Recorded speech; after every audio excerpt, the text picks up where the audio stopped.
歡迎嚟到 InnoAI Team Up，我係 Beatrice。而家好多公司咧，仲係用緊人手去處理 WhatsApp 訂單嘅，每日有過百或者過千張單啦，好容易出錯。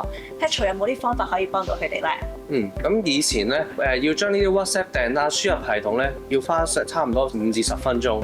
咁而家 AI 自動去處理咧，無論係語音定係文字嘅信息咧，我哋都可以自動轉成訂單或者 Excel 嘅記錄。咁幾秒就會完成得到㗎啦。Peak season 亦都唔需要擔心人手嘅問題。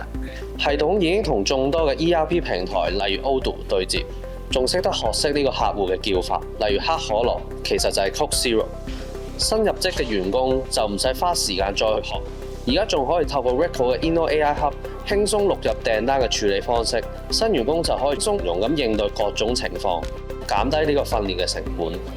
AI 自動生成訂單，用現有嘅人手可以做多幾倍嘅生意。想知更加多 AI 嘅應用，留意下一集啦。